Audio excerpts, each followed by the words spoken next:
Assalamualaikum warahmatullahi wabarakatuh. Kami dari kelompok 8 akan mempresentasikan tugas kami. Sebelum itu pertama-tama saya akan memperkenalkan nama-nama kelompok. Yang pertama saya sendiri Zumratul Mawada F221 18031, dan Maslan F221 18100, kemudian Ikrar Agusto Bude F221 18126, Nofrinaldi F221 18138, Gunawan Hakim F221 18187, dan Dewi Wulan Permatasari F221 18197. Baiklah, untuk mempersingkat waktu, saya lanjut ke materi. Untuk yang pertama yaitu bangunan yang bersejarah dan masih dilestarikan hingga saat ini, yaitu bangunan Gedung Juang yang ada di Palu, Sulawesi Tengah. Jadi Gedung Juang ini adalah saksi bisu perjalanan sejarah di Tanah Kaili. Di tempat inilah para kolonial Belanda memutuskan, merundingkan, menjajah dan kemudian memberikan kembali kemerdekaan kepada masyarakat Sulawesi Tengah. Gedung Juang ini dibangun untuk pertama kalinya pada bulan November tahun 1905, yang sejak dibangun telah digunakan sebagai gedung kantor pengawas subwilayah pejabat pemerintah. Momen bersejarah dari gedung ini adalah ketika dilakukannya serah terima kedaulatan dari Belanda kepada masyarakat Sulawesi Tengah pada tanggal 16 Mei 1950. Di dalam Gedung Juang juga akan dengan mudah kita jumpai foto-foto kolonial Belanda yang dulunya menghuni tempat ini, serta gambaran kota Palu di tahun 1930-an, kursi, lemari, dan barang-barang peninggalan Belanda lainnya yang masih disimpan dengan rapi sehingga pengunjung masih dapat melihat ukiran sejarah yang terdapat di gedung ini yang telah beralih fungsi sebagai kantor. Baiklah, untuk lebih jelas lagi, Bagian A, keistimewaan Gedung Juang ini terletak pada arsitektur bangunannya yang khas. Jendela yang besar serta pintu dan tata ruang yang bergaya khas Belanda semakin membuat Gedung Juang terlihat unik dan istimewa. Hanya saja hingga saat ini masih banyak masyarakat yang belum mengetahui lebih lanjut tentang nilai historis dari Gedung Juang yang berlokasi di Jalan Cempaka atau dekat Jalan Munginsidi dan Gatot Subroto, Kota Palu. Gedung Juang yang masih belum terbuka untuk umum membuat tempat ini cukup sepi pengunjung dan digunakan oleh instansi pemerintahan setempat. Bagian B, kejamakan. Gedung Juang tak jarang luput dari pandangan orang yang melintas. Usia gedung yang telah melewati banyak kisah membuatnya tak lagi perkasa seperti di zaman penjajahan Belanda. Gedung Juang menjadi saksi bisu perjalanan sejarah di Tanah Kaili. Di tempat inilah para kolonial Belanda memutuskan, merundingkan, menjajah, dan kemudian memberikan kembali kemerdekaan kepada masyarakat Sulawesi Tengah. Bagian C, peranan sejarah. Gedung Juang dibangun untuk pertama kalinya pada bulan November tahun 1905 yang sejak dibangun telah digunakan sebagai gedung Gezeber atau kantor pengawas subwilayah atau disebut dengan Controleur onder Afdeling, pejabat pemerintah. Momen bersejarah dari gedung ini adalah ketika dilakukan serah terima kedaulatan dari Belanda kepada rakyat Sulteng pada tanggal 16 Mei 1950. Bagian D, memperkuat citra kawasan. Fasilitas yang ada di Kota Palu seperti hotel, rumah makan, sekolah, dan pertokoan Hasanuddin juga cukup dekat dari Gedung Juang. Selain itu juga terdapat ruang terbuka hijau yang berlokasi tepat di depan Gedung Juang yang sering dijadikan komunitas Kota Palu untuk berkumpul dan berdiskusi. Taman yang ada di depannya sering dipercaya menjadi taman pertama yang dibuat di Kota Palu sepanjang sejarah. Kisah yang melekat di Gedung Juang menunjukkan sebuah perjalanan kemerdekaan yang penting untuk diketahui oleh masyarakat Sulawesi Tengah, khususnya Kota Palu, agar semakin mengingatkan kita akan indahnya sebuah kemerdekaan. Bagian E, estetika. Di dalam Gedung Juang juga akan dengan mudah kita jumpai foto-foto kolonial Belanda yang dulunya menghuni tempat ini, serta gambaran Kota Palu di tahun 1930-an. Kursi, lemari, dan barang-barang peninggalan Belanda lainnya juga masih disimpan dengan rapi sehingga pengunjung masih dapat melihat ukiran sejarah yang terdapat di gedung yang telah beralih fungsi sebagai kantor pemerintahan ini. Bagian F. Kelangakaan. Bangunan juang yang ada di Tanah Kaili ini terbilang langka karena tipe dan jenis bangunan Belanda ini cukup sulit untuk ditemukan di Indonesia, karena keberadaan bangunan tipe seperti ini sudah digantikan oleh bangunan modern. Mungkin hanya ada beberapa saja bangunan seperti bangunan gedung juang yang ada di Indonesia. Jadi, untuk bangunan gedung juang ini terbilang langka.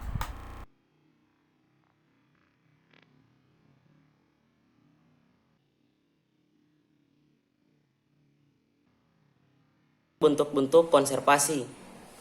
Yang pertama, penggunaan fungsi baru pada aset lama. Penggunaan fungsi baru pada aset lama atau adaptive reuse merupakan salah satu cara dalam upaya konservasi bangunan. Secara umum, adaptive reuse dilakukan sebagai alternatif untuk melindungi dan menjaga bangunan bersejarah dengan langkah mengalihkan fungsi lama menjadi fungsi baru yang bermanfaat bagi masyarakat sekitar maupun kawasan itu sendiri.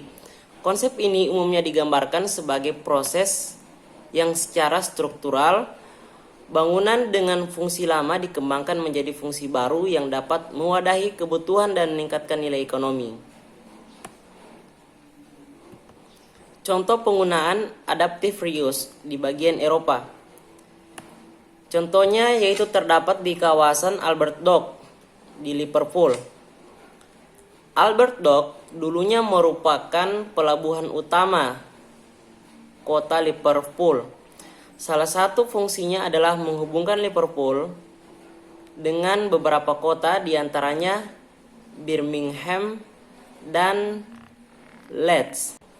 Yang kedua yaitu pembangunan dan pengembangan. Konservasi dalam bagian pembangunan dan pengembangan dalam hal ini dapat kita lihat pada konservasi sumber daya alam dan lingkungan.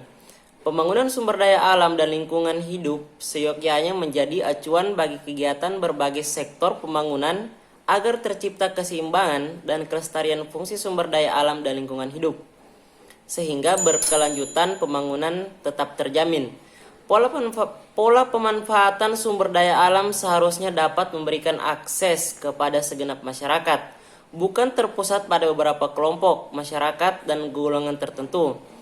Dengan demikian, pola pemanfaatan sumber daya alam harus memberi kesempatan dan peran serta aktif masyarakat, serta meningkatkan kemampuan masyarakat untuk mengelola sumber daya alam secara berkelanjutan. Secara keseluruhan, tujuan konservasi sumber daya alam dan lingkungan adalah pengelolaan sumber daya alam hayati dan non-hayati yang pemanfaatannya harus dilakukan secara bijaksana untuk menjamin kesinambungan persediaannya dengan memelihara dan meningkatkan kualitas nilai dan keanekaragamannya. Yang ketiga, preservasi. Preservasi adalah kegiatan yang berhubungan secara tidak langsung terhadap pemeliharaan artefak atau peninggalan budaya pada kondisi fisik yang sama seperti ketika diterima oleh kurator. Tampilan estetiknya tidak boleh ada yang ditambah ataupun dikurangi. Intervensi apapun yang perlu untuk mengadakan preservasi hanya boleh pada permukaan atau pada kulit saja, serta tidak mencolok. Di sini kami mengambil contoh pada kawasan Kota Tua Jakarta. Kota Tua Jakarta pada dasarnya merupakan kawasan pusat kota beserta pelabuhannya, di mana kota Jakarta atau Batavia berada. Pada kawasan ini, banyak bangunan dan karya arsitektur bernilai sejarah yang potensial dilihat dari aspek budaya masyarakatnya. Bangunan-bangunan tersebut adalah Museum Sejarah Jakarta atau bekas Balai Kota Batavia, kantor dan kediaman Gubernur Jenderal VOC, Museum Bahari di dekat Sunda Kelapa, Pelabuhan Sunda Kelapa, Museum Wayang, Museum Fathahillah, dan Museum Bank Indonesia. Penanganan kawasan Kota Lama Jakarta melibatkan berbagai organisasi nirbala, lembaga swasta, dan pihak pemerintah kota yang telah bekerja sama untuk mengembalikan warisan Kota Tua Jakarta pada tahun 2007. Beberapa jalan di sekitar lapangan Fathahillah seperti Jalan pintu besar dan jalan pos kota direncanakan sebagai kawasan bersejarah dengan adanya upaya konservasi pada bangunan lama.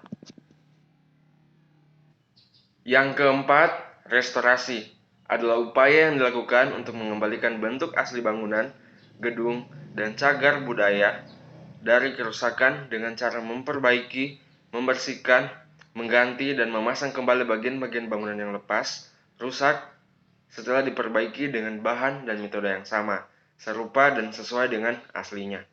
Di sini kami mengambil contoh untuk restorasi, yaitu pada kapel yang berada di Jalan Hasanuddin, Teluk Betung.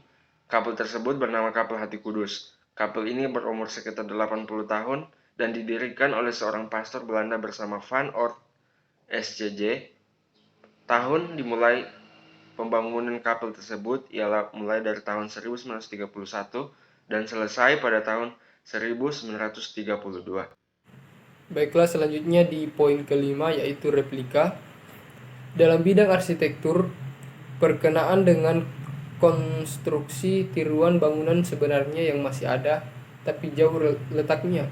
Replika tersebut menyerupai aslinya. Secara fisik, replika lebih akurat daripada rekonstruksi, karena prototipnya dapat dipakai sebagai alat kontrol terhadap proporsi, polikrom, dan tekstur. Ini merupakan intervensi paling radikal, tapi mempunyai kegunaan yang spesifik untuk sebuah museum, misalnya museum replika. Contoh di Indonesia, arsitektur neogotik dibawa oleh arsitek Belanda generasi CPW, yaitu Schoenmaker serta H. McLean Pon pada tahun 1920-an. Arsitek tersebut banyak membangun berbagai bangunan yang kini jadi monumen di kota-kota besar seperti Batavia, Bandung, Semarang, dan Surabaya. Disebut neogotik karena model ini menyerupai arsitektur gotik di Eropa. Pada arsitektur gotik yang asli, langit-langit bangunan dibuat dari batu alam dan merupakan kesatuan konstruksi sebagai penyangga atap. Dengan banyaknya keterbatasan, bangunan neogotik di Hindia pada waktu itu cenderung dibuat lebih simpel dan efisien. Secara garis besar, hanya bentuk dasar bangunan saja yang diambil. Bangunan menara berfungsi tetapi dipertahankan.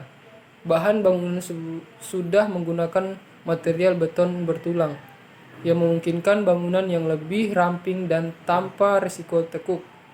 Selain itu, penggunaan relief yang rumit juga dihilangkan dan diganti dengan permainan molding. Penonjolan pada dinding bangunan juga digunakan untuk memperoleh efek bangunan yang sesuai dengan pergerakan matahari.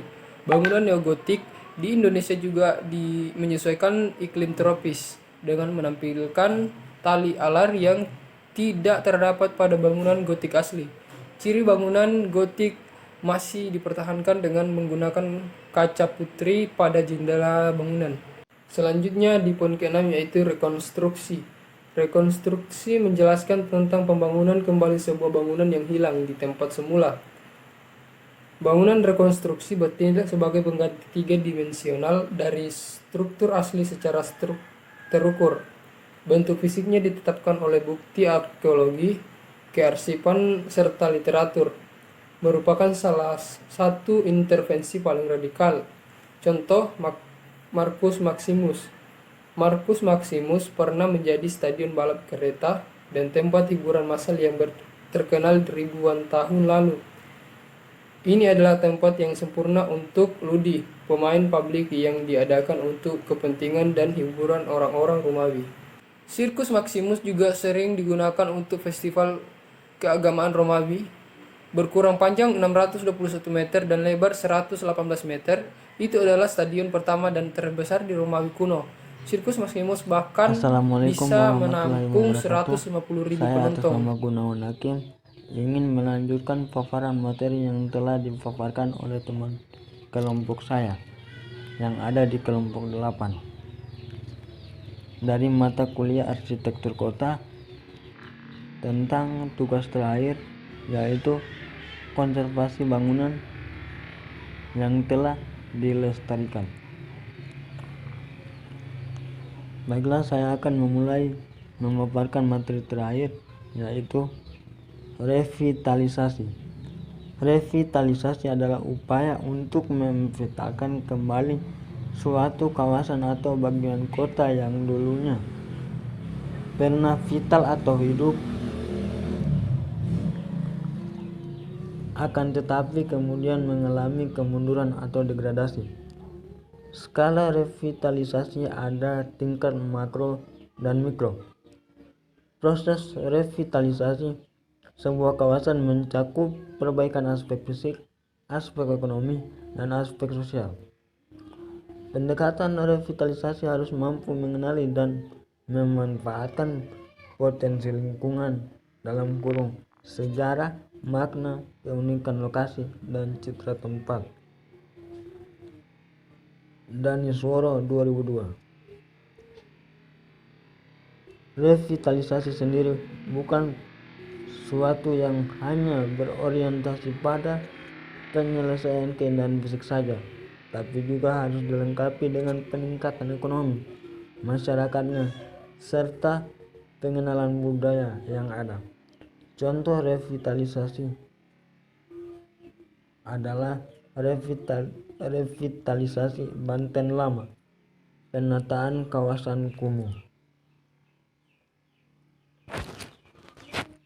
Kondisi lingkungan fisik Banten Lama saat ini sangat memprihatinkan. Kondisinya yang tidak nyaman dari sudut ketersediaan sumber air bersih, tingkat kesejahteraan yang belum mapan, dan pola hidup lama yang tidak sehat dan mengalami banyak perubahan, memberi pengaruh pada persepsi dan perlakuan mereka yang kurang mendukung terhadap upaya pelestarian dan kebersihan monumen dan situs yang ada di sekitarnya. Berdasarkan kondisi Banten Lama saat ini, dapat disimpulkan bahwa permasalahan mengenai keberadaan objek-objek yang ada di kawasan Banten Lama yang merupakan salah satu potensi untuk pengembangan belum dikembangkan secara menyeluruh. Akibatnya muncul permasalahan yang mengakibatkan menurunnya potensi kawasan Banten Lama, seperti adanya masalah fisik dan lingkungan. Rencana revitalisasi kawasan Banten Lama akan diawali dengan menata area-area kumuh di sekitarnya.